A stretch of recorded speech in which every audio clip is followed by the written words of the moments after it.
Ada orang reaktif dan ada orang proaktif. Orang reaktif itu orang yang dikendalikan. Kalau orang proaktif, orang yang mengendalikan. Siapa yang dikendalikan? Dirinya sendiri.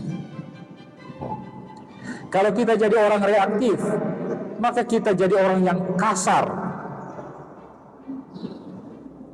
Kita akan merespon semua dengan kasar. Marah, teriak mungkin, ya, koleksi kata-kata mutiara keluar. Tapi kalau kita orang proaktif dan orang Kristiani, kita tidak kasar, tapi kita kuat.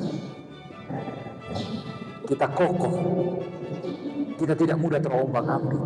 Kita punya prinsip.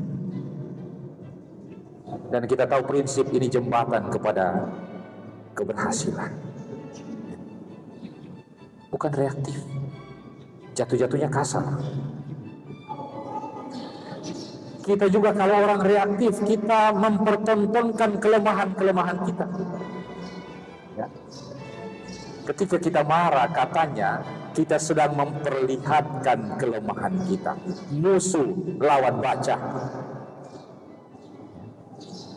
Lihat orang-orang hebat, mereka kontrol. Sehingga kelemahannya tidak terbaca. Kadang-kadang kita karena reaktif, kita mempertontonkan kelemahan kita. Maka lawan baca. Tapi kita jadi orang Kristiani yang baik. Dan kebaikan tidak akan dibaca sebagai kelemahan.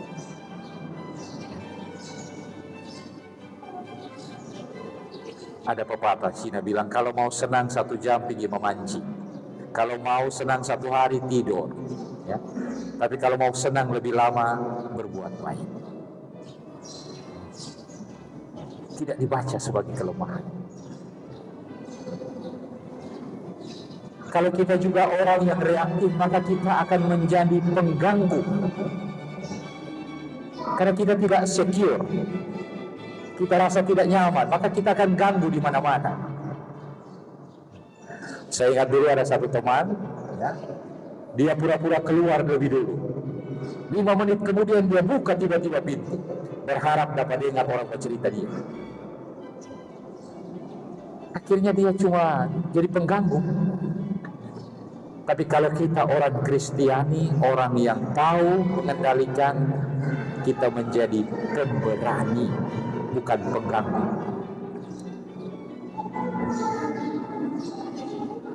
Ada yang mengatakan, bagus sekali, saya sangat senang. Adalah kesalahan besar untuk tidak mengatakan kebenaran. Tapi mengatakan kebenaran berbeda dengan jadi pengganggu. Berbeda dengan menjadi troublemaker. Di mana-mana kalau dia ada kacau. Di mana-mana kalau dia hadir rusak. Tidak boleh begitu. Kita harus jadi pemberani, bukan pengganggu, bukan pengacau.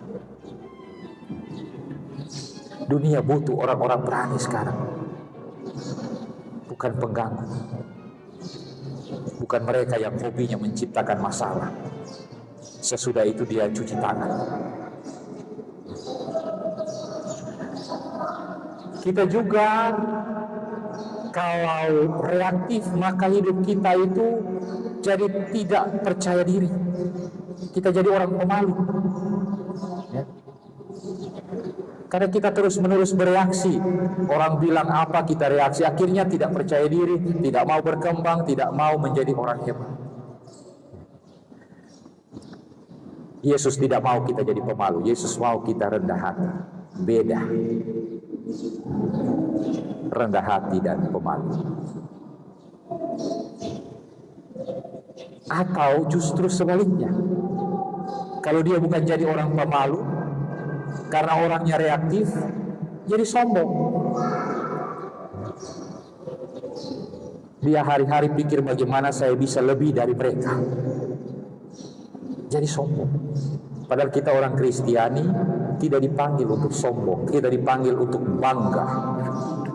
Sekarang aku bangga jadi orang Katolik, cuma anak-anak yang menyanyi. Orang yang dewasa sudah lagi menyanyi itu karena orang sibuk bertarung dengan kesombongannya. Tinggal anak-anak, aku bangga jadi anak Katolik. Orang sudah berani nyanyi. Saya kira ini bagus kita renungkan.